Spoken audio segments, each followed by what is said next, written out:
All right. Well, it looks like it's 5:30, so we can get started. Great. Welcome, everybody.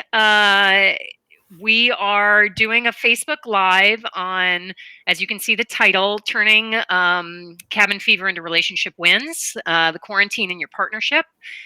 Jason and I are both really excited to be here to offer some guidance in how to get through this period of time where we're all cooped up inside, doing our part to flatten the curve without letting our relationship be flattened in the process.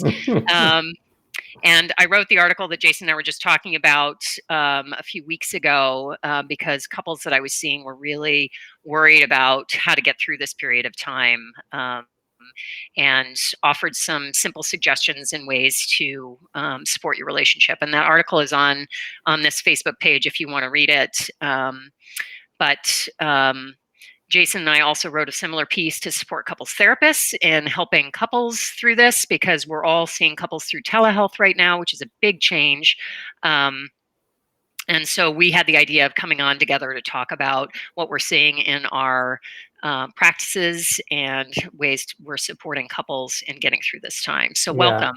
Please feel free to put comments up there if you have questions, and we'll answer them as we go. But it's really awesome to have you here, Jason. So I want to welcome my wonderful colleague and friend, Jason Brand, here. He is a very talented PACT therapist down in Berkeley, California. He's been training really deeply with the PACT Institute for a while and has become really well known for his grasp on PACT, and it's so much so that he has a wonderful podcast called the Human Nurture Podcast. There's a Facebook page for that if you're interested in hearing more deeply about the concepts behind PACT. But if you're lucky enough to live in Berkeley, I can't recommend his work highly enough. So welcome, Jason. Thanks for joining me. Thanks, Carolyn. And I'm going to also introduce you because you didn't introduce yourself right at the get-go there. So Carolyn Sharp is a expert PACT therapist. We share a particular, which we'll talk about in a second, a particular way of working with couples. And so Carolyn not only has a busy and full and vibrant practice up in Seattle, but she also leads intensives, which are like, 3-day, 4-day couples marathon couples therapy sessions over a long period of time. And you also are a retreat leader, and you run retreats up there in the Pacific Northwest. Yes. And we met through a program. PACT has sort of an ambassador program, and we started seeing each other through that. And now we said, wow, we have a lot of overlap and have fun working together. And so we're doing this, and then we're going to talk a little bit later about some other cool stuff that we're doing together. So, awesome. You want to get us into the material here? Is that sure? Our next I move? was wondering, since you're sort of the PACT guru, if you wanted to give just a brief overview of PACT, because I'm not sure how many of the people watching know that much about PACT. Sure. My introduction to PACT, I'd actually be curious to hear how you found PACT. I found PACT through going to a retreat at Esalen with my wife. And so it was sort of one of those, I was already a therapist for a long time before that. And it was one of those things where it was like, wow, if this works so well for what I'm experiencing here, I want to go out and learn how to do this.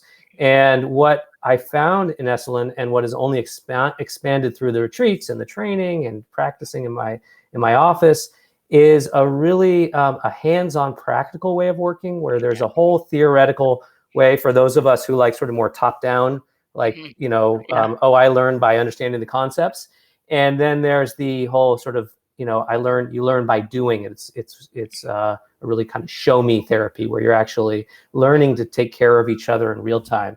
And one metaphor that we often use is that we're in a canoe together. Yeah. is one way to talk about it. Can you go a Yeah. little bit on the canoe idea? Yeah, well, I mean, I really love that imagery that Pact has given us. That the idea that a couple is in a canoe together, and that canoe is our relationship, and that the best thing we can do to take care of ourselves and make sure we're afloat is to take care of that canoe. That if our relationship isn't doing well, the ship's going to capsize. If we're not working well together, we're going to go in the wrong direction, and we're not going to move forward at all.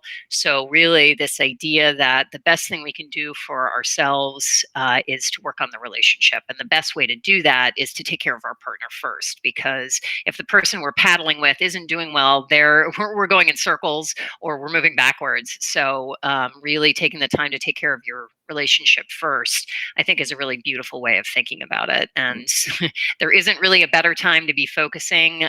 More examples to know that if our relationship isn't doing well, we're not going to be doing well than right now. Yeah, yeah, and I think the one thing that PACT is really good at is helping people feel the pressure of kind of what happens when they have trouble in their relationship and knowing how to get out of it. And I think that's a lot of knowing not only sort of what happens for you, which is a lot of sort of a lot of therapy. We think, oh, it's just focused on knowing myself better. This is also a lot about knowing your partner better, so that you can get out of stuff and move along. And I think there's, like you said, there's no better time than right now in terms of we can't, as somebody I consult with, Hans, says, this is the foxholes. We are in the foxholes together now. Absolutely. And I mean, I'm not totally comfortable with all the war metaphors about this fight, the way we're fighting this virus, but I do think that in terms of for the couple, it's like we have to stick together, and we're the team here trying to figure out how to get into this totally unprecedented, totally uncharted territory. Yeah. Yeah. I mean, we're in situations that no one anticipated. We're all going by the seat of our pants, not really knowing how long this is going to last, what information is trustworthy and real.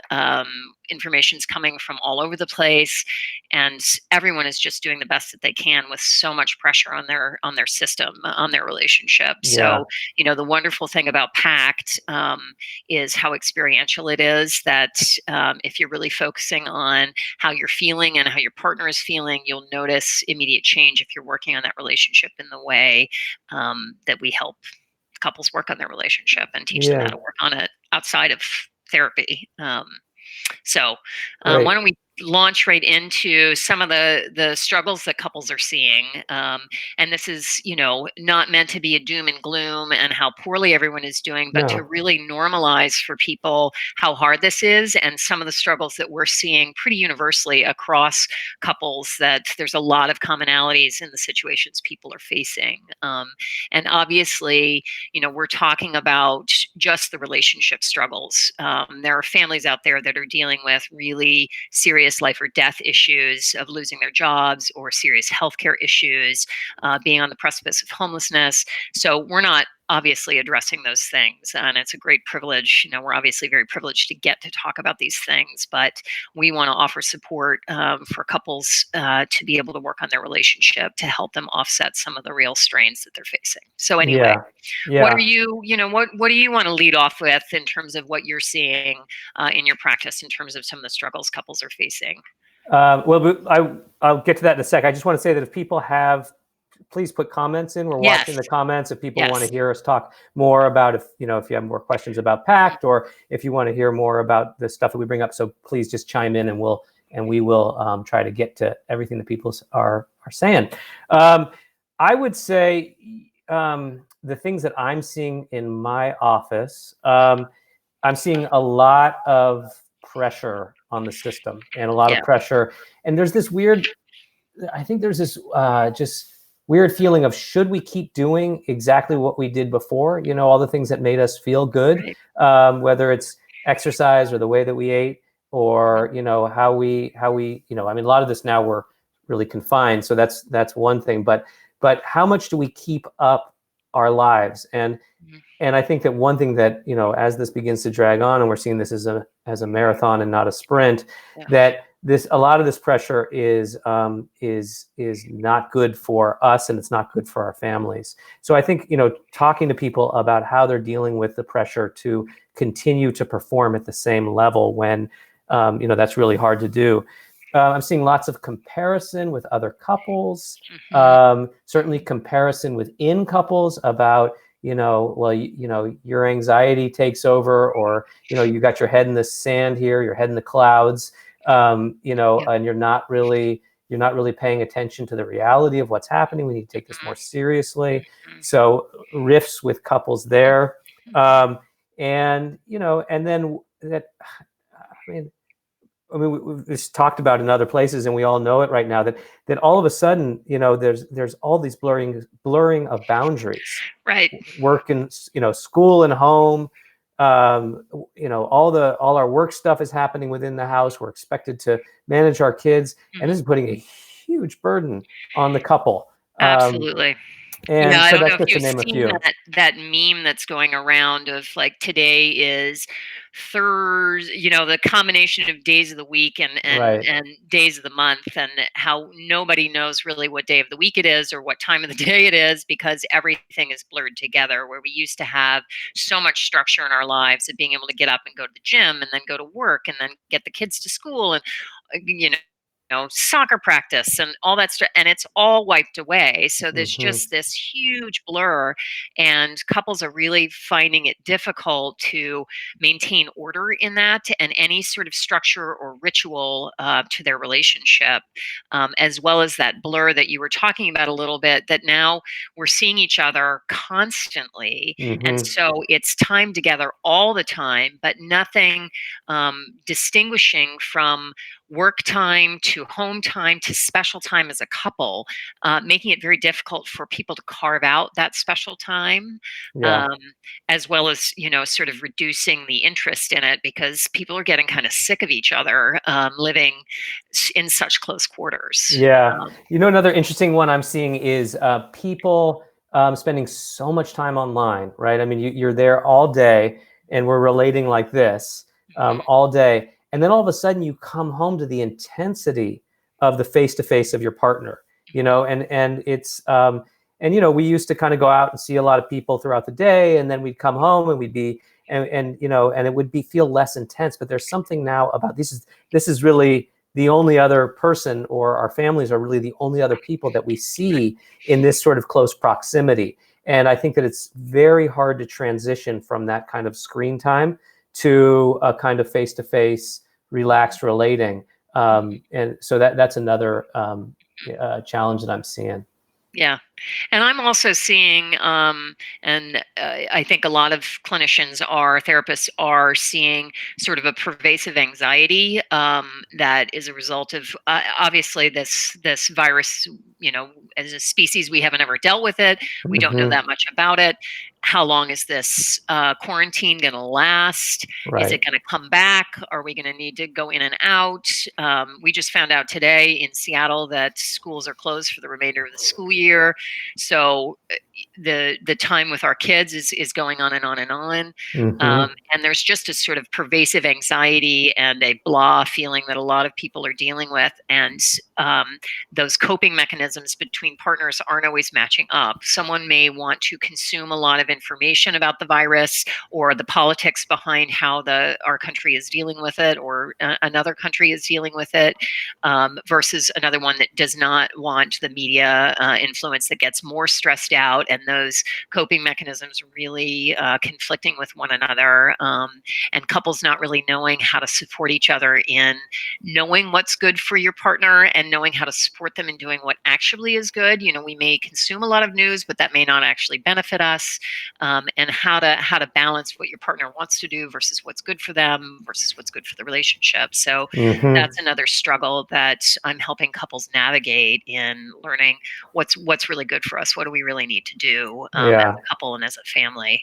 Yeah. I mean, I also have to say the flip side of this is that I am seeing couples who are doing better, in quarantine, Yep. and are, that just not having the pressures of of going to work and of taking kids to soccer practice and doing all this stuff, that all of a sudden they're sort of enjoying that time together.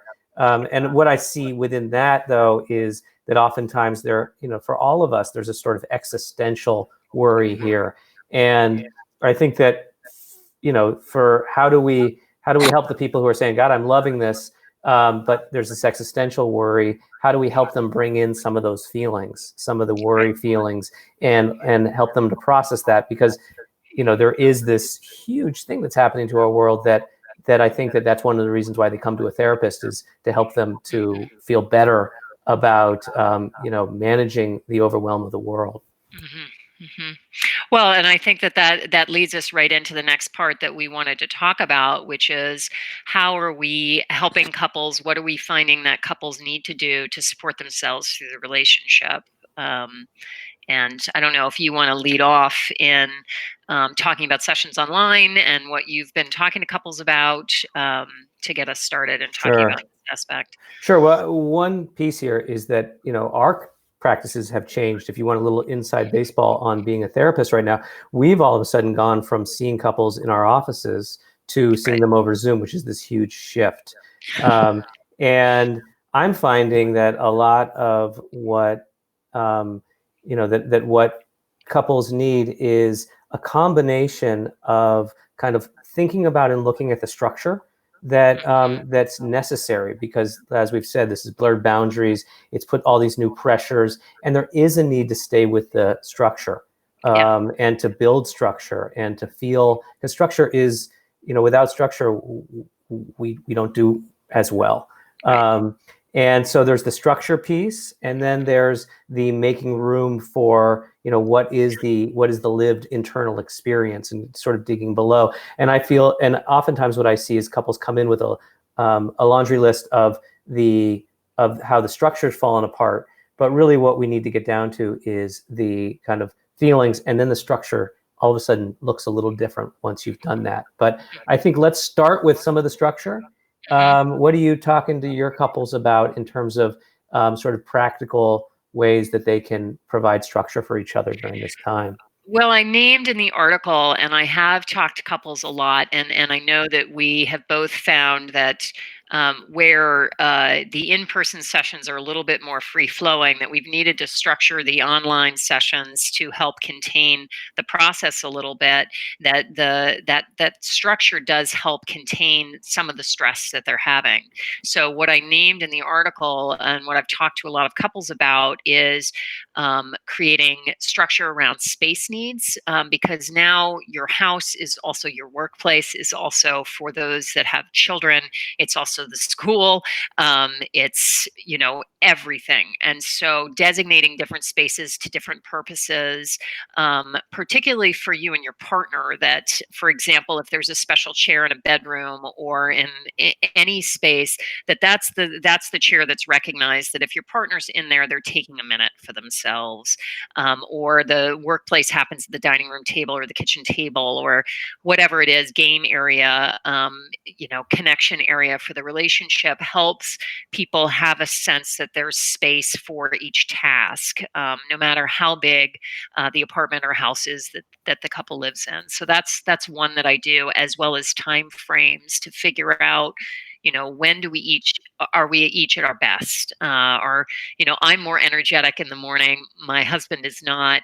So we've had to sort of recognize that, where I'm up and gone in the morning, and he can take a bit more time to bring his brain up to speed, and we've had to negotiate that, um, to make sure that we're both getting our needs met, as well as designating special time for, all right, this is where we check in on each other each day, and this is when I leave you alone or you leave me alone because we just need alone time.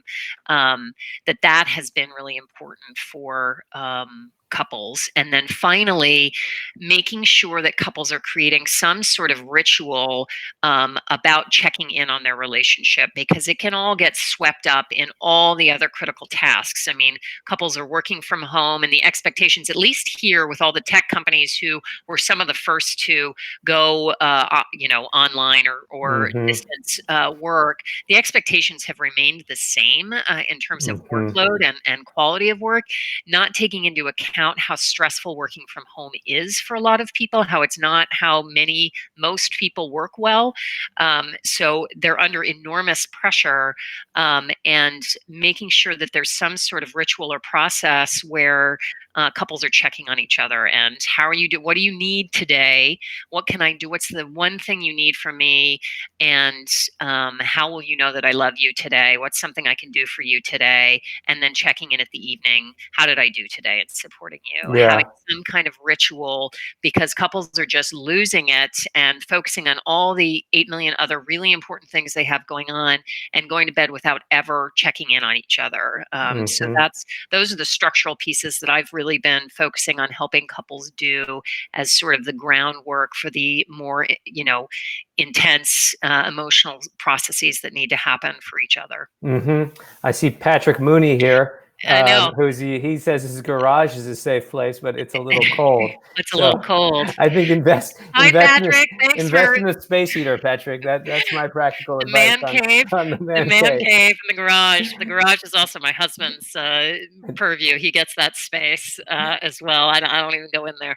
Um, Tell me if this makes sense. I mean, one thing that I was focusing actually quite a bit on today with couples was that because the structure has changed so much of our lives, that we now have new feedback, we now have new information about how we do. And to use this goes back to what we talked about, taking the pressure off.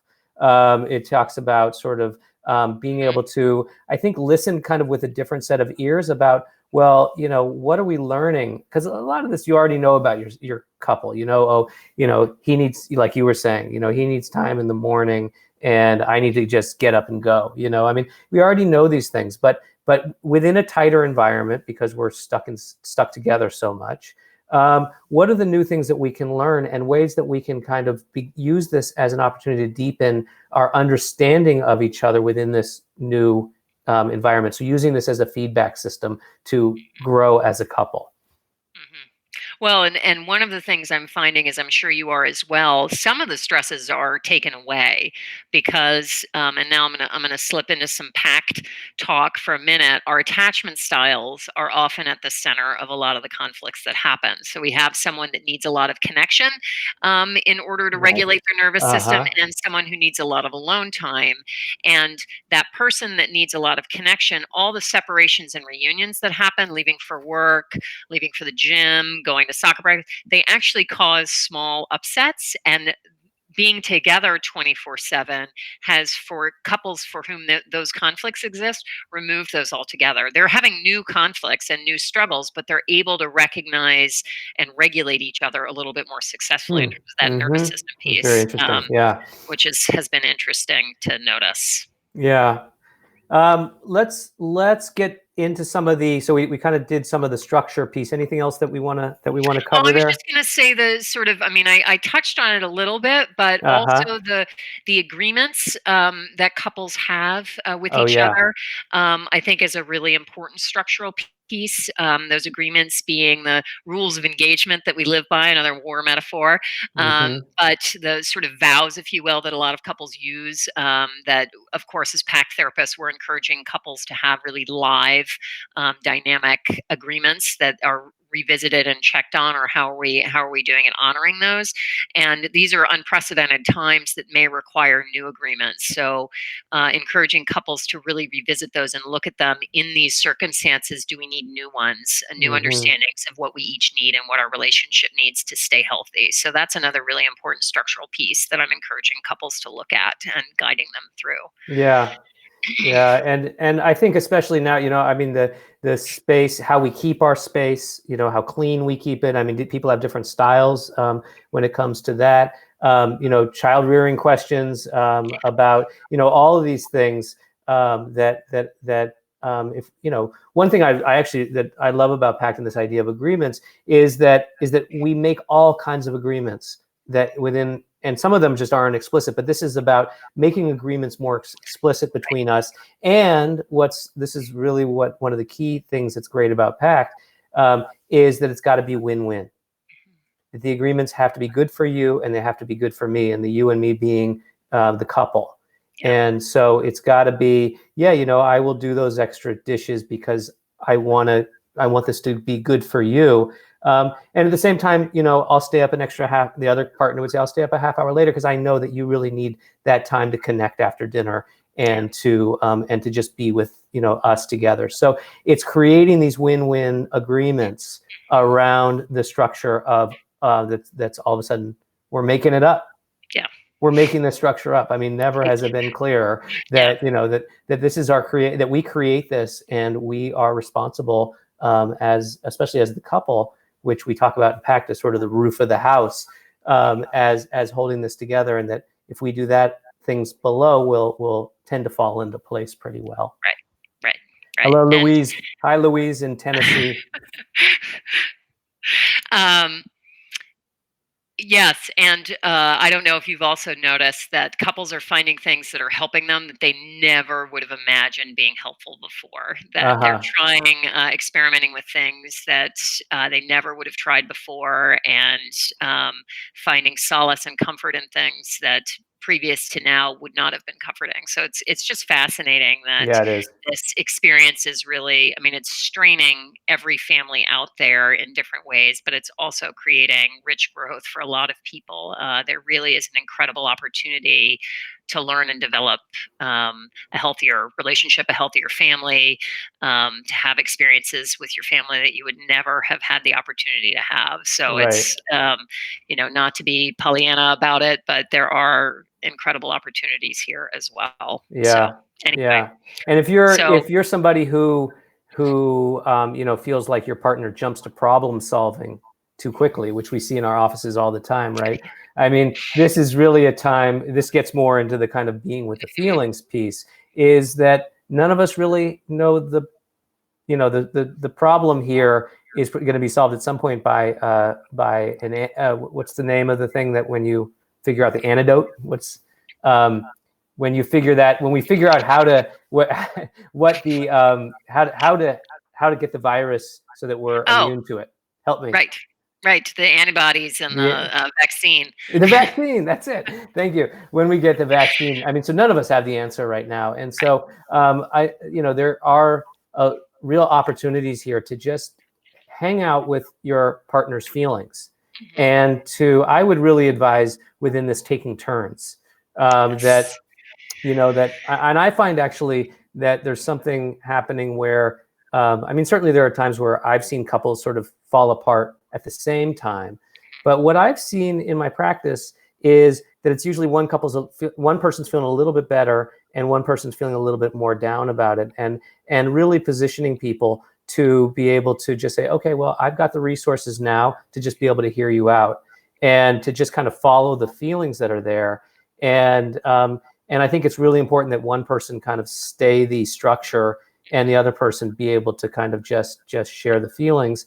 And like I said, I think that actually opens it up so that we don't get caught in these little power struggles about, I need things to look this way, or I need things to be this particular way. There's a lot more shock absorbers for couples when the feelings have had a time and space to kind of be aired out a bit. Yeah. The turn taking is so critical, and really making space for your partner to air whatever is going on for them, and really not interjecting, trying to fix it, not trying to turn it back to your experience of it, so that a partner can really fully get it out and feel listened to and heard and understood about whatever their issue or concern or feeling is about that. It's so critical. And obviously tons and tons of opportunities for practice in this right now, Yeah. which so many of the couples I work with need help with this. It's a Hmm. lot of the work that we do when they're in person here is practicing really hearing each other, and noticing physiologically what happens when you provide that care to your partner. So there's lots of practice opportunities, and that structure that you're talking about and that I was talking about earlier, to check in on your partner and offer that space to really get it out so that you're not carrying it around with you Right. the next day. And in Pact, we do a lot of watching your partner very closely. And so we really encourage people to do this face to face, eye to Yep, eye, to take a little time just to settle in to each other's gaze. yep, And then from there, really noticing, really being an outside meditation on your partner's face and gestures and tone, and really helping your partner, following the feelings based on the information that the body cues and signals that you're getting from your partner, if you're in the position of providing the support at that time. yeah, absolutely. Those Yeah. feel like good tips on supporting the relationship? Yeah, I think so. Okay. I think we've covered a lot of them. I think also, and you've mentioned this a little bit, but really helping each other take the pressure off performance. There's a lot of, as we talked about earlier, all the pressure to be super productive at work, to be all of a sudden an expert homeschooler for those that have kids at home, to have your house be the cleanest it's ever Right, been, and right, to Marie Kondo your whole place and right. get your garden all ready and build the thing that you've been wanting to. There's so much pressure that we're putting on ourselves to make use of this time and to allow plenty of time for falling apart, like you talked about, and just sort of vegging out, to create space that you don't have to be perfect and you don't have to be successful at everything all the Yeah, time. yeah. I think that's well said. And I mean, I just let's be realistic here. I mean, there's just a lot. There's the system has a lot of weight. It's bearing a lot of weight, because the outside world is so uncertain, and the idea that we're going to perform the same as we do, that we're going to, I mean, it's sort of, because it sort of presents itself as like, oh, this is the time I'm going to do that PX90 or whatever it's called, like all day long, and I'm just going to get so cut, Gonna and be in the best we're going to have, shape of my we're going to have life. so much sex, and it's going to be like, I mean, it's just, it doesn't the outside doesn't the inside really can't match Yeah, the reality of our outside world right now. And people, I think we're going to be a lot better off, and we're going to have a lot less people winding up in our offices feeling like they've really collapsed, if we, like Patrick said earlier, play the long game here. um, yeah. and um, and so I think that's just, it's got to be slow and steady through this.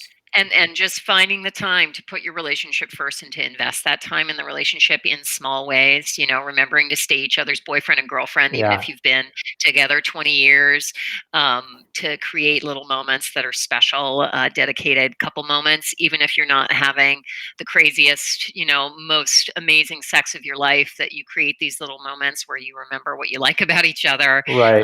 what you find attractive about each other, so that you're keeping that specialness to your relationship through what is going to be a marathon of a lot of drudge, um, in homeschooling and working from home for so Right. long. Right. So Yeah. And that's the other part that I wanted to get to, which I appreciate you jogging in my mind, is a little bit goes a long way. I really think that within this time, that focusing on the relationship, using this as an opportunity to build intimacy, just a little bit in these trying times. If you can see each other a little bit better, if you can really, just notice, your partner's pain, or your partner's resilience. If you can really just focus in on that, I think it goes so far in terms of helping you to just kind of survive the day-to-day, drudge, as you said, the kind of marching feeling that we're all having of, let's get, how are we going to get through this? mhm. So Yeah, Relationship and first. above all else, always giving your partner the benefit of the doubt that they're doing the best they can with Hmm. whatever they've got going on. No one acts poorly on purpose. No one acts poorly to give you a hard time, because it Yeah. always blows back on us. So to be assuming the best about your partner and seeing any struggle that they're having as pain rather than as directed at you in some way. Yeah. Um, which is easier said than done, I recognize. Um, but it is the little that goes a long way. Extending the benefit of the doubt, extending grace to your partner, Nice. really Nice. helps. So Yeah. anyway, let's Let's talk get about into the. this thing we're doing Mhm. together. Yeah, yeah, Um, definitely. so what are we doing? You want me to talk about it, or you want Well, to? I mean, I think in all the conversations that you and I have been having, in the stuff we've been working on, the article that we worked on, and the podcast we're going to be doing this weekend, talking about ways to support couples in creating these easy ways to work on your relationship, and how we've noticed. I mean, my gym and my yoga studio are offering online offerings, and you had this brilliant idea to sort of create a yoga class for couples. Not yoga necessarily, but the Wonder Couples class, activating your couple power. That's So right. talk a little bit more about Well, what and if you're your. not a yoga person, you can think about it as happy hour Yes, for your yes, couple. yes. And it's not just we're not going to be drinking mixing cocktails or anything like that. But really, what it is I actually had Quarantine this. date night. What's that? Quarantine date There night. you go, quarantine date night! Exclamation point. Ex- Um, the the idea actually came before the whole quarantine, which was that we have these classes. You go to yoga class and you kind of feel better about yourself and the world afterwards.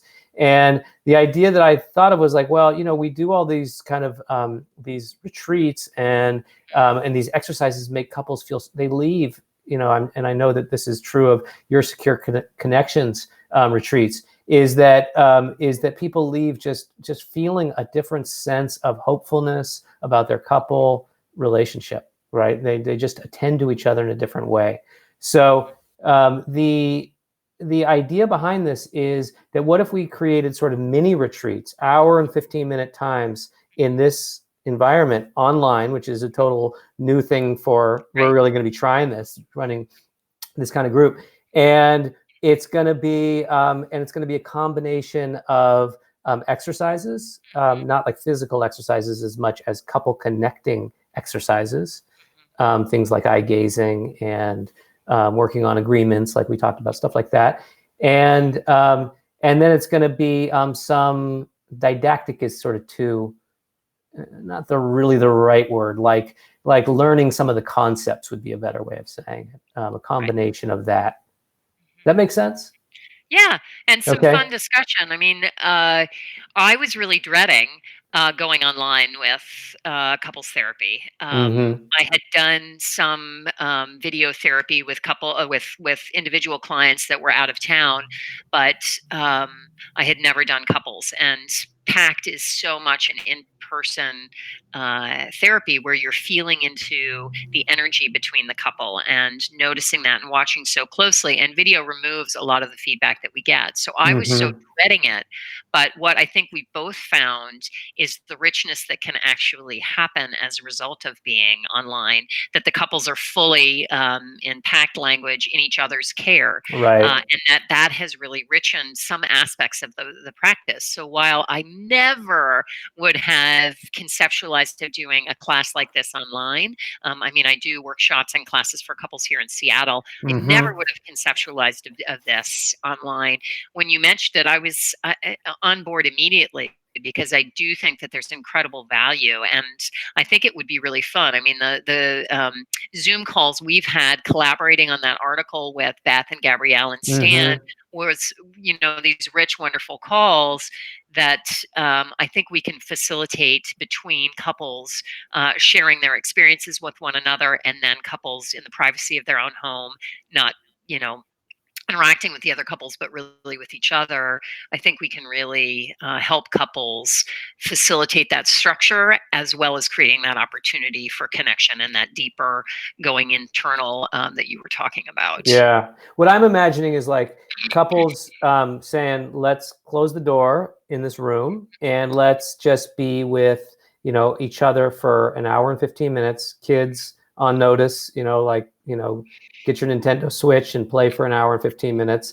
And we will just be together as a couple, and set the room up, in a way that feels comfortable, and be ready to do both kind of exercises that will help you feel closer, and also learning some really, that's the whole reason that we do this is because why we love the work so much and get so much out of it is because these are really good ideas. I don't take credit for coming up with them, but I really think that they're good ideas, and I think they really help to have a framework for what you're doing and how and why you want to be in couple. So the combination of the exercise and the learning are both going to be in the quarantine date night and what we're calling Wonder Couples, which is going to start in a week, A right? week. Yeah. 1 A week week. from Wednesday. That's right. Yeah. Yep. Yep. And a thing that you and I both really were clear about is that we would make this free to healthcare workers and first responders and people that work in grocery stores. All 8 of the classes that we're offering will be free to them. The first 2 are free to everybody, so that people can, at least we were thinking that the quarantine was going to be over in April. So the first classes would be in April and they would be free to support everybody getting through it.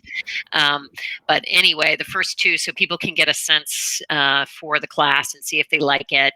And then it's free to like I said, to healthcare workers, because they're under so much extra stress, and they're saving all of us, putting their lives on the line. So we want to be able to give back. Yeah. So, and so, yeah. And so the first 2 are free to everybody. All 8 are free to healthcare workers, first responders, and grocery staff. You don't have to sign up for all 8 at once. You can just come and try a couple out, or you might say, we've got all different. Where can they find just the overview? Can you tell people that? It's all on the Secure Connections Facebook page where everybody is watching this right now. So look for it. I'll put it at the top of the page here after this is over, so that people can go right to it if they're interested. It's on Wednesday nights at 7:30 to 8:45. So hopefully, kids, if everybody's eaten, if you have kids, and you can put them on a screen and tuck them away somewhere, and you and your partner can have a special moment together. Just spend an hour and 15 minutes working on your relationship, and it's every other Wednesday for 8 in a row. And again, you can sign up for each one that you're interested in. You can sign up for all 8. There are different topics. So agreements, sex, fighting successfully, sex, not fighting successfully in sex in one class. Those are different classes.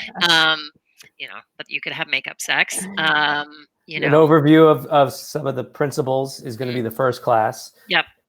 And why it's so important to put your relationship first.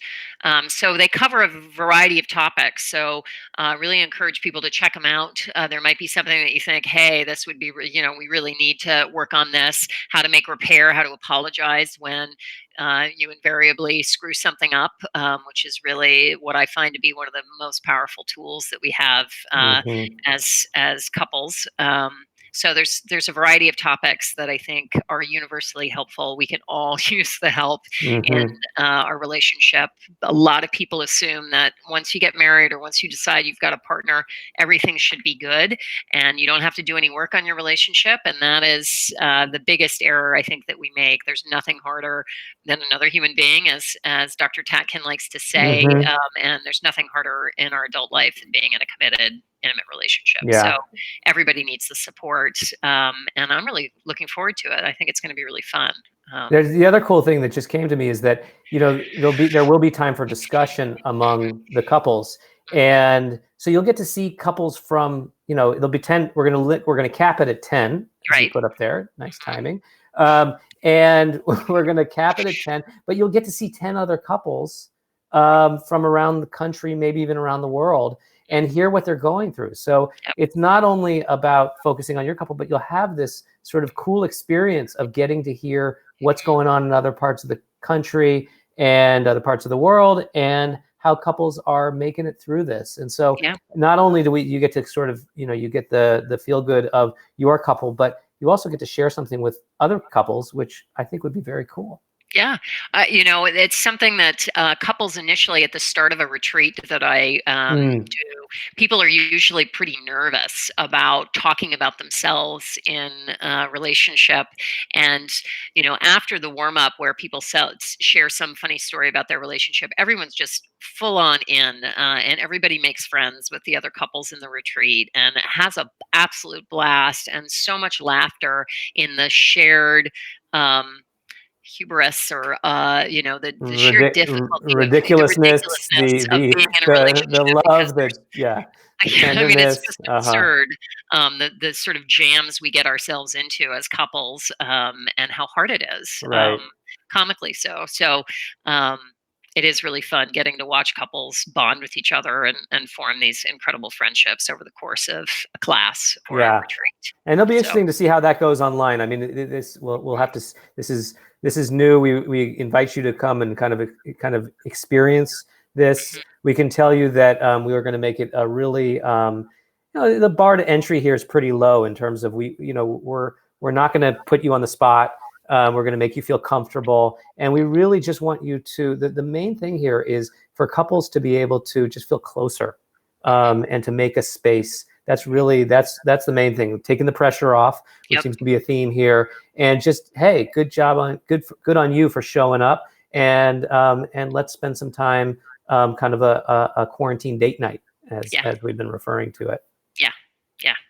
Yeah. So if you're interested in signing up, my Facebook page, the Secure Connections Facebook page, has the link to the registration site. Again, you can just sign up for the first two or one of the first two if you'd like to, and then you can go back once you've registered for one class. You can go back very easily and sign up for additional classes. Um, so go in, check Cost. it out.